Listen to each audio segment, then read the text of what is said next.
Bwana, mambo vipi? Karibu sana kwenye mwendelezo wa simulizi zetu. Karibu kwenye kipindi chetu kizuri, kipindi kinaitwa Kina. Msimulizi wako ni mimi na kwa jina naitwa Salki. Ukiniita Mr. Solman inakuwa noma zaidi. Historia nyingi za Afrika zinawakumbuka Mobutu Sese Seko na Patrice Lumumba. Lakini jina la rais wa kwanza wa Kongo, Joseph Kasavubu, halisikiki sana.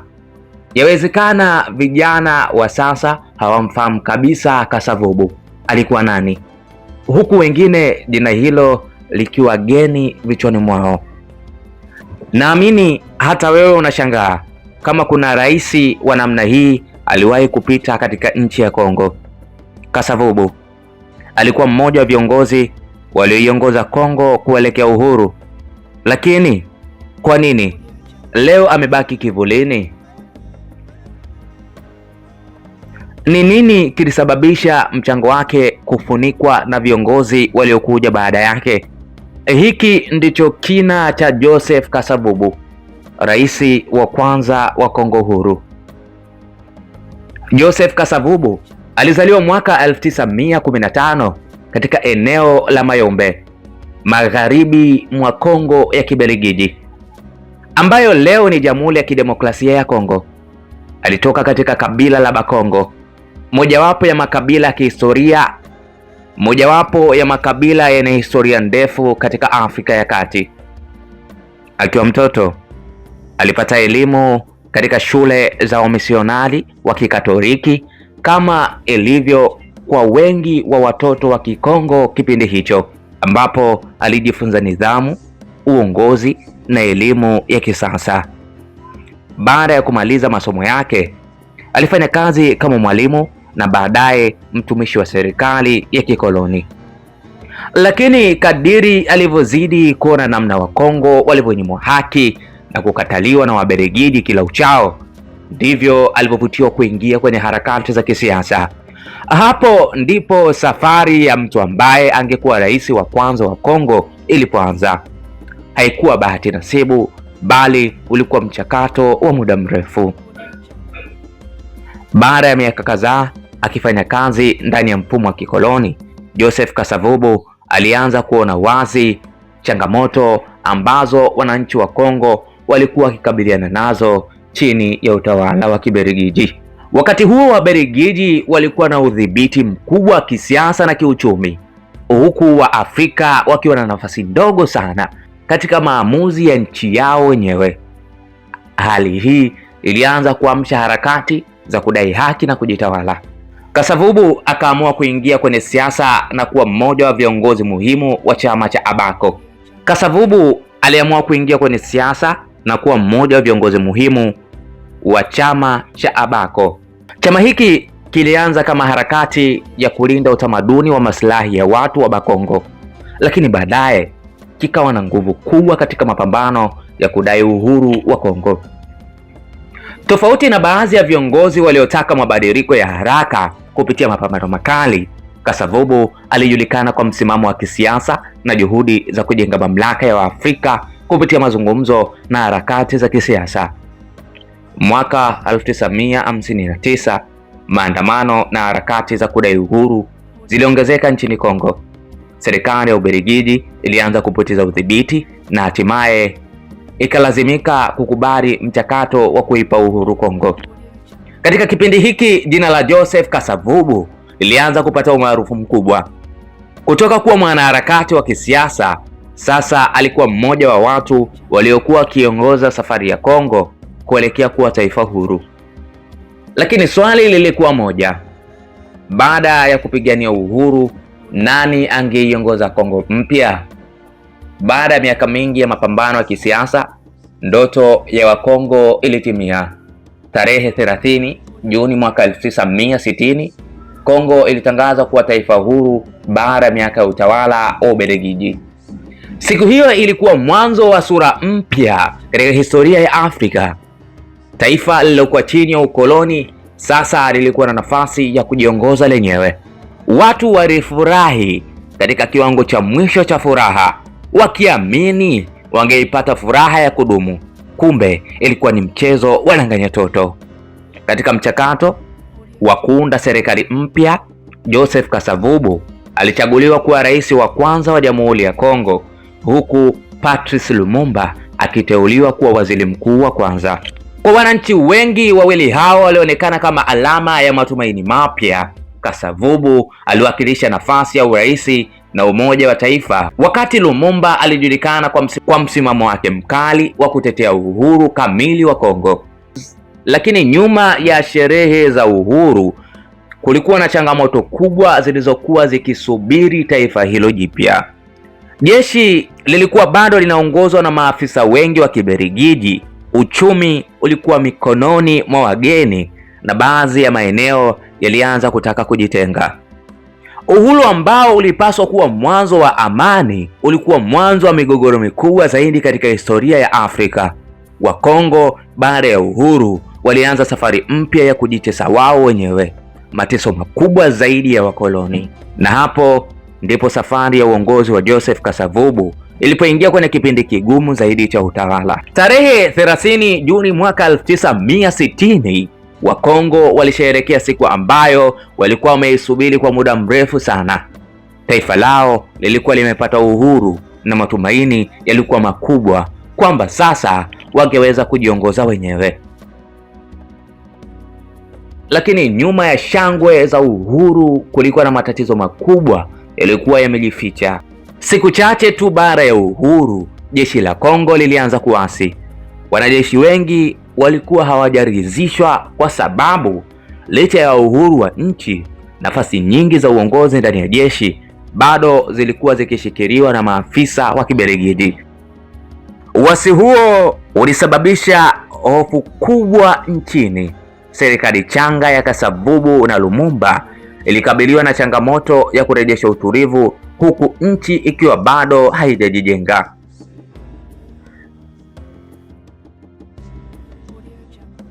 Wakati serikali ikijaribu kutatua mgogoro huo, jimbo la Katanga ambalo lilikuwa na utajiri mkubwa wa madini lilitangaza kujitenga chini ya uongozi wao. Hatua hiyo ilikuwa pigo kubwa kwa serikali ya Kongo kwa sababu Katanga ilikuwa chanzo muhimu cha mapato ya taifa. Pia ilionyesha kuwa uhuru wa Kongo ulikuwa unakabiliwa na nguvu ya ndani ya maslahi ya nje. Katika kipindi hiki, Ubelgiji na mataifa mengine yalianza kuingilia hali ya Kongo.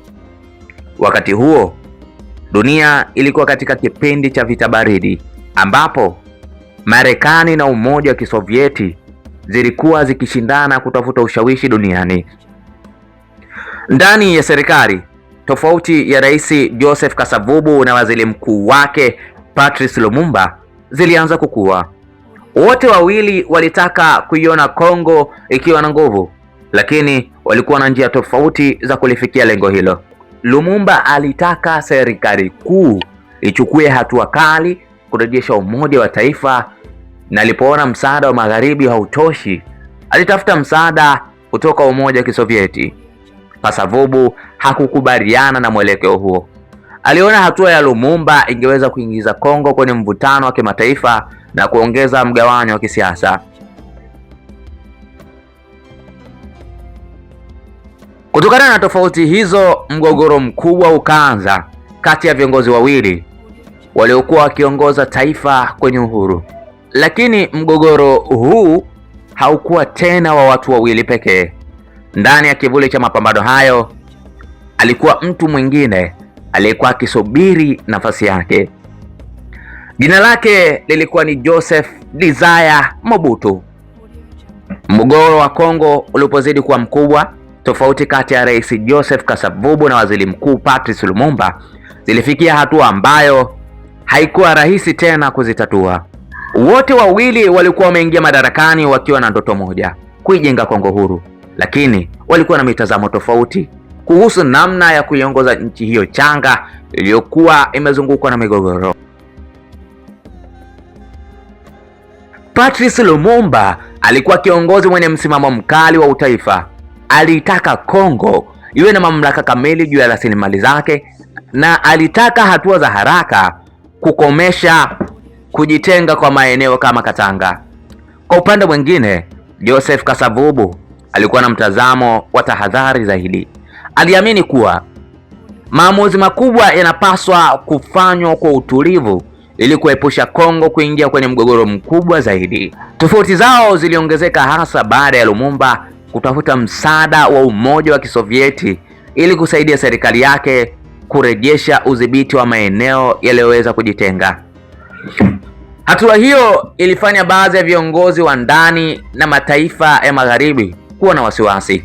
Mnamo Septemba mwaka 1960, Kasavubu alitangaza kumwondoa Lumumba kwenye nafasi ya waziri mkuu. Alidai kuwa Lumumba alikuwa ameshindwa kudhibiti hali ya nchi na amevunja uaminifu wa serikali. Lakini Lumumba hakukubali uamuzi huo. Alisema rais hakuwa na mamlaka ya kumfukuza waziri mkuu bila kufuata taratibu za kikatiba. Bunge nalo lilikuwa na msimamo tofauti na kuendelea kumuunga mkono Lumumba. Kwa mara ya kwanza katika historia ya Kongo uhuru, nchi ilikuwa na viongozi wawili waliodai kuwa na mamlaka halali. Wakati wanasiasa hao wakigombana, jeshi liloongozwa na Kanali Joseph Desire Mobutu liliingia katikati ya mgogoro huo. Mobutu alifanya kile alichokiita mapinduzi ya muda ili kuleta utulivu, lakini hatua hiyo ilibadilisha kabisa mwelekeo wa historia ya Kongo. Kutoka kwenye mgogoro wa viongozi wawili waliopigania mustakabali wa nchi, Kongo iliingia kwenye kipindi kipya, kipindi ambacho jeshi lilianza kuwa na nguvu kuliko wanasiasa. Na hapo ndipo safari ya Joseph Kasavubu ilianza kupoteza nguvu. Mgogoro kati ya Joseph Kasavubu na Patrice Lumumba. Mgogoro kati ya Joseph Kasavubu na Patrice Lumumba ulikuwa umeacha Kongo katika hali ya sintofahamu. Serikali ilikuwa imegawanyika, viongozi walikuwa wakipigana na jeshi lilikuwa likipata nafasi kubwa katika siasa za nchi. Ndani ya hali hiyo ya machafuko, jina la mtu mmoja lilianza kusikika zaidi: Joseph Desire Mobutu, mkuu wa jeshi la Kongo. Mnamo Septemba mwaka 1960, Mobutu aliingilia katikati na kutangaza kusimamisha shughuli za kisiasa kwa muda. Alisema hatua hiyo ilikuwa ni kuleta utulivu wa nchi na kuondoa mgogoro uliokuwa kati ya viongozi wa serikali. Lakini kwa uhalisia, hatua hiyo ilianza kumpa Mobutu nguvu kubwa katika uongozi wa Kongo. Polepole, jeshi likaanza kuwa chombo chenye ushawishi mkubwa kuliko taasisi za kiraia. Baada ya Lumumba kukamatwa na baadaye kuuawa mwaka 1961, nafasi ya kisiasa ya Kasavubu ilizidi kuzoofika. Ingawa aliendelea kuwa rais, nguvu halisi za kuendesha nchi zilikuwa zimehamia kwa makundi mengine ya kisiasa na kijeshi. Kasavubu alijaribu kuendelea kuongoza nchi katika kipindi kigumu, lakini Kongo ilikuwa bado haijatulia. Migogoro ya ndani, mapambano ya madaraka na ushawishi wa jeshi viliendelea kuathiri utawala wake. Hatimaye mwaka 1965, baada ya uchunguzi na mgogoro mwingine wa kisiasa, Mobutu alifanya mapinduzi ya kijeshi na kumwondoa Joseph Kasavubu madarakani. Hii ilikuwa ni hatua ya mwisho ya safari ya rais wa kwanza wa Kongo, mtu aliyekuwa sehemu muhimu ya harakati za uhuru. Sasa alikuwa ameondolewa na mwanajeshi aliyekuwa amejitokeza wakati wa mgogoro wake na Lumumba. Mobutu sasa alikuwa ameanza enzi mpya ya utawala nchini Kongo, utawala ambao ulichukua zaidi ya miongo mitatu, takriban miaka 30. Nyuma ya kuanguka kwa Kasavubu kulikuwa na swali moja kubwa: je, Kasavubu alishindwa kwa sababu ya uamuzi wake mwenyewe au alinaswa na nguvu kubwa za siasa za ndani ya kimataifa? Baada ya Kasavubu kuondolewa madarakani mwaka 1965 na Joseph Desire Mobutu, Joseph Kasavubu aliondoka kwenye jukwaa la kisiasa la Kongo. Mtu aliyewahi kuwa alama ya uhuru wa taifa hilo sasa alikuwa ameishiwa nguvu na ushawishi wa kisiasa. Tofauti na viongozi wengine wa kipindi chake, Kasavubu hakwenda uhamishoni wala kuendelea kupambana kwa nguvu dhidi ya utawala mpya. Alijiondoa katika maisha ya kisiasa na kuishi maisha ya utulivu katika miaka yake ya mwisho. Hakutaka tabu baba wa watu. Aliona wazi siasa za Kongo haziwezi, bora tu aache tu ndara, kama vijana wanavyosema. Mnamo tarehe 24 Machi mwaka 1969, Joseph Kasavubu alifariki akiwa na umri wa miaka takriban 54. Mzee wa watu akakata kamba. Historia yake ikafunikwa na kusahaulika. Kifo chake kilitokea wakati ambapo Kongo ilikuwa tayari imeingia katika enzi mpya chini ya Mobutu Sese Seko, ambaye baadaye alibadili jina la nchi kuwa Zaire na kutawala kwa zaidi ya miaka 30. Lakini swali kubwa lilibaki kwamba kwa nini jina la Joseph Kasavubu halijulikani sana ukilinganisha na Patrice Lumumba na Mobutu?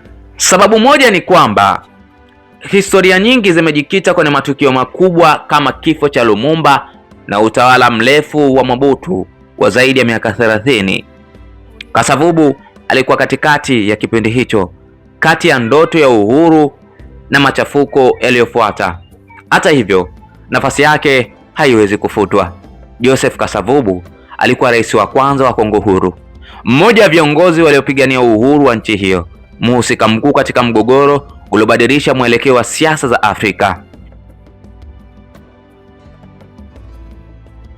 Kwa wengine, Kasavubu alikuwa kiongozi aliyekosa nguvu za kudhibiti mgogoro mkubwa uliokuwa mbele yake. Kwa wengi, alikuwa mwanasiasa aliyenaswa na mazingira magumu ya vita baridi na mapambano ya madaraka. Lakini ukweli mmoja hauwezi badilika. Kabla ya jina la Lumumba kuwa alama ya mapambano ya uhuru, kulikuwa na Joseph Kasavubu, rais wa kwanza wa Kongo, mtu ambaye historia ilimweka kivulini, lakini haikuweza kuondoa nafasi yake. Yeye ndiye mtu aliyefungua njia za uhuru, lakini busara ngumu za washiriki wake ndizo zilizomuondoa madarakani. Katika historia, si kila kiongozi aliyebadilisha dunia hubaki kwenye kumbukumbu za wengi. Wengine hupotea kwenye kivuli cha matukio makubwa yaliyokuja baada yao. Historia nyingi zimepotea sio kwa sababu watu hao hawakufanya makubwa, hapana, bali matukio makubwa yaliyofuata baada yao ndiyo yanafunika historia zao. Joseph Kasavubu alikuwa ni mtu aliyesimama kwenye mstari wa kwanza wa kuzaliwa kwa Kongo huru. Alitoka kwenye jamii ya kawaida, akaingia kwenye harakati za kisiasa, akawa kiongozi wa mapambano ya uhuru na hatimaye akawa rais wa kwanza wa Jamhuri ya Kongo. Lakini urais wake uliangukia katika kipindi kigumu zaidi, kipindi ambacho ndoto za uhuru zilikutana na migogoro ya ndani, tamaa za madaraka na ushindani wa mataifa makubwa duniani. Uhusiano wake na Patrice Lumumba uliandika ukurasa mkubwa katika historia ya Afrika. Uamuzi wa kumuondoa Lumumba madarakani uliendelea kuwa mmoja ya maamuzi yenye mjadala mkubwa hadi leo. Ila ukimtazama vizuri Kasavubu, unaiona hekima fulani iliyojificha. Yeye alichopambania ni mabadiliko ya hatua, si kukurupuka kama walivyohitaji viongozi wenzake, hasa waziri wake mkuu Patrice Lumumba.